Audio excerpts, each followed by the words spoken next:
right. Kettlebell. Where me at? There I am. Kettlebell, dead stop, swing clean. Right? Kettlebell, dead stop, swing clean. No, it's not as complicated as it sounds. There's a lot of different parts to it that differentiate it from other movements. What's going to happen here is the kettlebell is going to start from the dead stop position. Not to be confused with just a regular dead position. But we're going to start from that beginning position where all ballistic movements start and end. And we're just going to practice that beginning portion over and over. We're going to repeat it. We're going to get reps of it. So, we're going to start off in this dead stop position with the 3-point stance being the kettlebell at the top of the triangle and both my feet being the bottom corners of this equilateral triangle. Position number 1, we're going to grab the kettlebell by sliding our hips back along this horizontal line. So my hips create a horizontal line with a slight bend in the legs, an athletic bend in the legs. I'm going to switch sides so you can see my legs better. With an athletic bend in the knees. I'm going to slide my hips back. Put my hand on the kettlebell on the thumb side. Right? And I'm going to set my shoulder behind me. And that's going to, if you look at my shoulder blade, I'm going to set it behind me. And that's going to tip the kettlebell. And I'm going to sit back just enough to keep my weight above my center. So I'm not leaning forward and on my toes. But I'm not sitting so far back that I'm falling backward. You want your weight to be above your center. So that's where we're going to put it. I'm going to slide my hips back. Sit back just a little bit. My free arm is not resting anywhere or being supported by my legs. I'm going to stand up and I'm going to hike the kettlebell through my legs. So it's going to go into my lap. Your thumb is going to face down and you're going to use your hips to explode up the first pull. Then we're going to bend the elbow. Once the bell passes the hip line, we're going to bend our elbow, spin the kettlebell around our wrist and gently catch it in the rack position. And then we're going to cast it away into the hip and let it release into that dead stop position. So let's watch it. Shoot.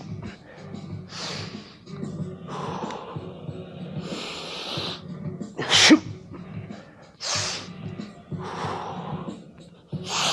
Shoot. So what's important is the legs are doing all the work of moving this kettlebell. My arms are simply just keeping the kettlebell attached to my body, transferring the energy, and then it's gonna make sure I catch it in a safe position, and it's gonna do a little something to initiate its downward fall, but the hips will receive and move the weight. So it's a leg motion. So, hand positioning, you wanna have the kettlebell horizontal, and you wanna grab the kettlebell on the thumb side, right? The thumb side of the handle, right, where the horn starts to turn into a horn. Find your starting position, strong, tall spine, tight core. My thumb is, as I lift up, the kettlebell is going to turn, so the thumb is facing your butt, and then you're going to hip up, spin it around, and just gently catch it there. So let's watch them from the front view.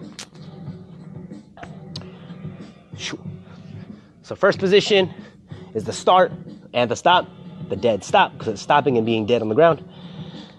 The second position is when it's in the hip crease, the hip fold, that transition point, which we're not gonna stop in because we got heavy weight. And the third position is the rack position, where we're core is braced and we're supporting the bell with our racked position. Now to get the bell off you, right, to cast it away, so to speak, I'm going to turn my hips and shoulder.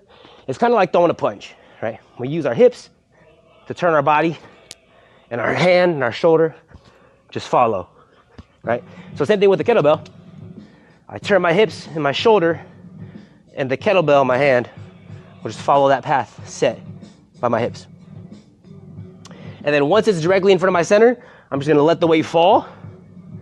I'm gonna hold on to, gently, I'm gonna hold on to the proper position. That way when it's in the hips, I can be in the proper position to keep it in my hand, right? So, do a few shucks. I turn. Look how elegant that castaway is.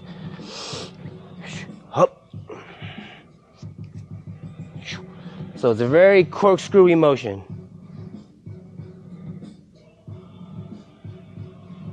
All right, so if you look up the path that my thumb takes, I'm emphasizing my body. You don't gotta do all this with your body.